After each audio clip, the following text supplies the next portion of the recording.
Sí, yo creo que hubo cambios sustantivos en un contexto donde en realidad las urgencias eran otras. Uruguay desde hace cerca de un año atraviesa el impacto social y sanitario de la pandemia, y ese contexto nos parece el más indicado para una transformación radical en las relaciones laborales, profunda, que establece aspectos tan negativos como que un grupo de trabajadores que en reclamo al no pago de salario tranque la salida de una fábrica pueda ser despedido por notoria mala conducta, porque esa acción históricamente admitida de reclamo sindical pasa a ser ilegal, o que se establezca que un funcionario de manera discrecional pueda establecer que cualquier información sea secreta y no pueda acceder a esta información ni el Parlamento ni la Suprema Corte de Justicia. Esto es más grave todavía cuando ni siquiera se excluyó del rango de estas informaciones reservadas la que está relacionada con los derechos humanos, y lo planteamos de manera abierta, o que coloquemos en Uruguay una perspectiva donde la respuesta al hurto o al intento de hurto, o sea, nadie niega que el intento de hurto está mal, es un delito. Ahora, la respuesta al hurto no puede ser el homicidio, no puede ser que un niño que salte por unas manzanas en una quinta, la respuesta posible sea se lo pueda ejecutar, porque retrocedemos humanamente, o sea, no es eso o que en medio de que cayó como nunca la participación de los adolescentes en conflicto con la ley penal, establezcamos un conjunto de medidas que ya están generando problemas desde el punto de vista de la población privada de libertad. Los informes de los especialistas, ¿qué nos dijeron cuando la LUC? Miren, la mayoría de los adolescentes que comete delitos menores y pasa por medidas distintas a la privación de libertad no reincide.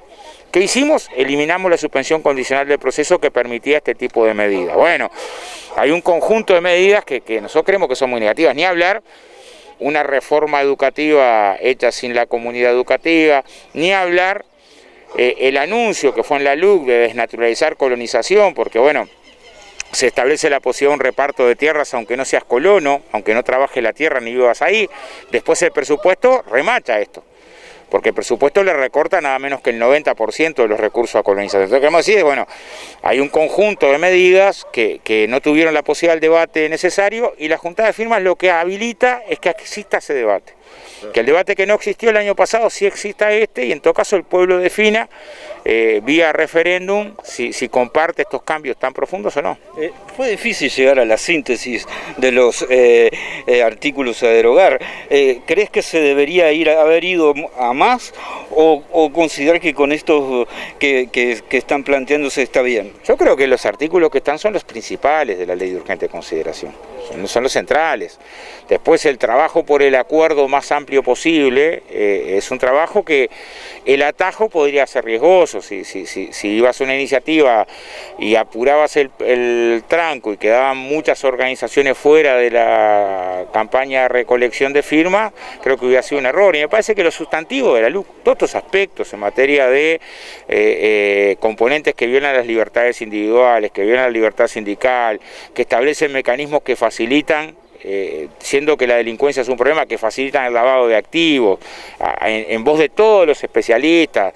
O sea, creo que el grueso de los componentes que hacen al proyecto de la LUC están incorporados, y eso permite un debate con la ciudadanía, que es un debate múltiple. Es probable que el pequeño productor, su elemento principal, sean estos temas referidos a colonización, que la LUC, entre otras cosas, le desafecta a más de 100.000 hectáreas.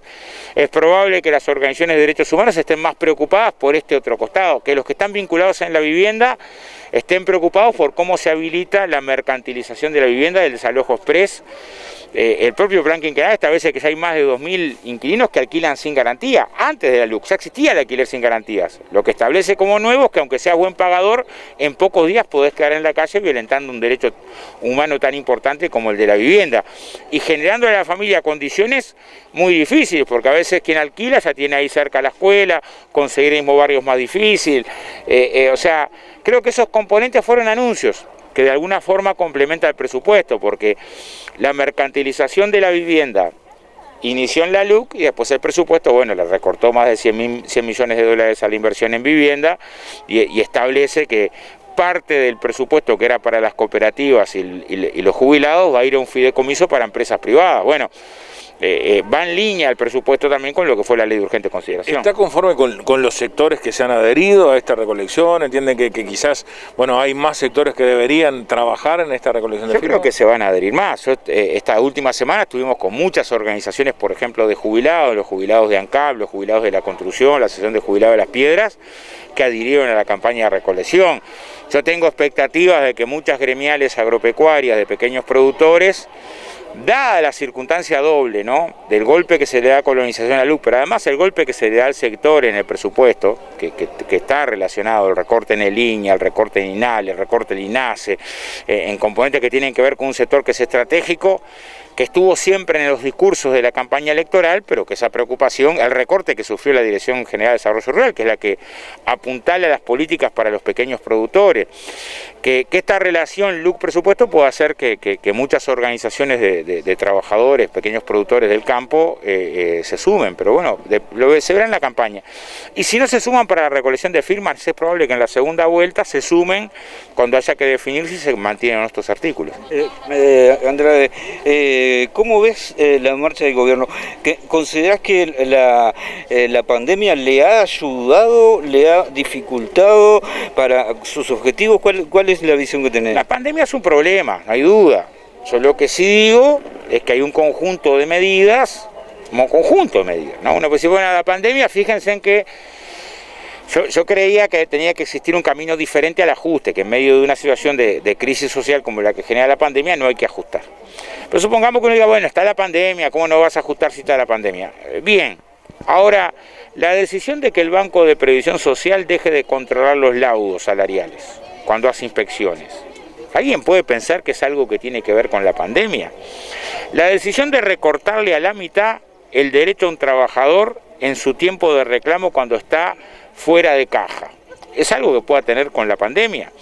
La decisión votada en el presupuesto que establece con mucha claridad que las empresas que cometan ilegalidades desde el punto de vista de la documentación se les achica la sanción a la mitad, ¿es algo que alguien pueda acusar a la pandemia? O sea, hay un conjunto de medidas, el recorte del derecho de huelga, ¿es algo que pueda tener que ver con la pandemia? El prohibir determinadas manifestaciones, ¿es algo que tenga que ver con la pandemia? No, creo que es claro.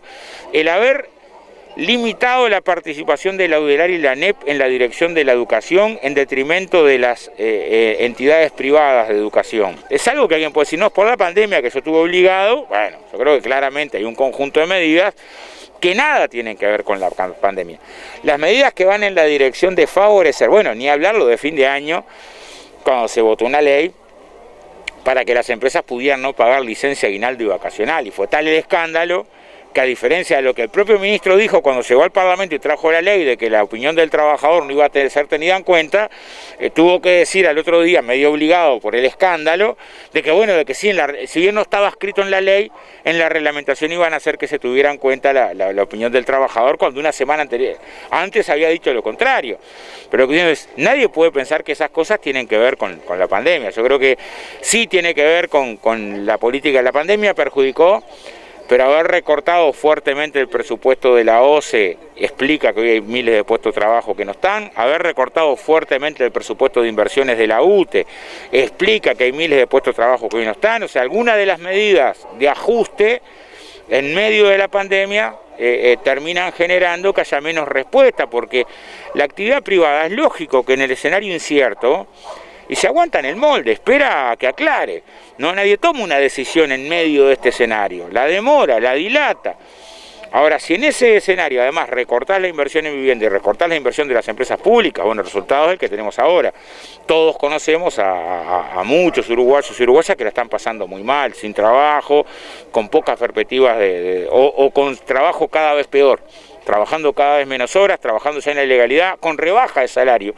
La cantidad de trabajadores que han sido obligados a aceptar rebaja salarial, entre otras cosas porque las medidas para soportar el tejido productivo han sido insuficientes, son muchas. Entonces, creo que este año también nos permite visualizar con claridad la importancia de un Estado presente, potente, en medio de una circunstancia de crisis, y un Estado que ha tenido una participación muy tímida, tan tímida que Uruguay es el último país de América Latina en porcentaje a su Producto Bruto Interno en destinar recursos para atender la emergencia social, ¿no?